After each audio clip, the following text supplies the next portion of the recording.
CCM Super Star from the mid-70s. I'm not a fan of Chicago coin machines. The pinballs, that is. The other stuff seems to be okay, but pinballs, they just work really clunky. This one isn't too bad. I mean, as far as like checking out the steppers, they all basically advance and reset back here. I'm not seeing a big, huge thing, but the thing I don't like are the score reels. You can see like on the side of the score reels, it's probably easiest to see this one, how they have like rotating fingers. What happens is that these are the position sensors for the score reels. That's how it tells it's in the 9 for the carryover or for the zeros.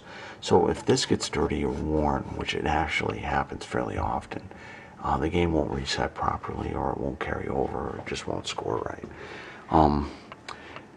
The score reels are the biggest problem in the game. The logic isn't so bad. They also use old school relays where these Bakelite plates, they can warp. They can like bend out like this, and then the blades will actually come out of the slots on the top of the activator plates. That's real common, though I'm not seeing that on this game. Another weird thing about Chicago coins is their use of dual layer steppers.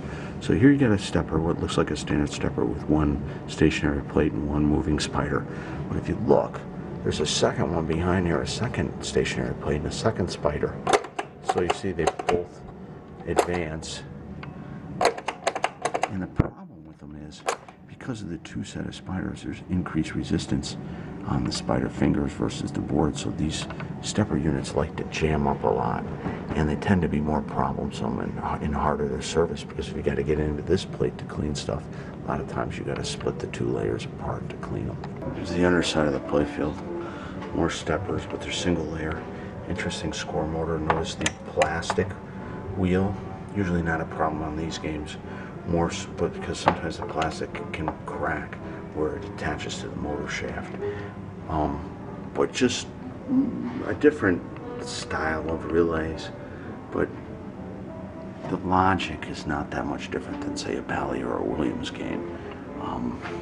Just different style of parts. The chime boxes are really interesting. Look at that. Isn't that weird? I mean, they just have a different sound to them. I'm not a huge fan of that particular doorbell style sound, but that's what Chicago Coin used. So kind of gone through the bottom panel and the back box. I'm going to flip it on for the first time. Alright, you hear that noise? That's the classic sound of Chicago Coin, where even though the score reels are all at 0, it doesn't think they're all at 0. It can't find them because they're dirty. And this is where the real work comes into, and why these things become really time consuming. This is a real, I don't know if you can see it, but right by my thumb there's a burn mark. And this is real typical in these Chicago coins, and this is what causes problems when these fingers rotate around. You can get burn marks in the copper, and then it can't find the 0 position. So now I've cleaned the player 2 reels and the player 1. They're both not at 0. Let's turn on and see what happens with the chukka chukka.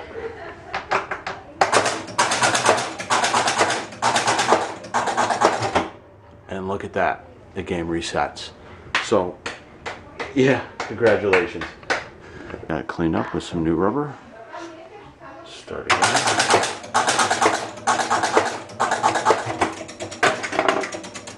Okay, ball in the shooter lane. See how she plays. Oh, this is kind of interesting. Extra advance. It'll advance the bonus like 3 times. Yeah, look at that. Kind of cool. It's clean. It's got decent flippers too. This is always nice when you get in there and it kind of stays in there. So you can get some pop-up action in there.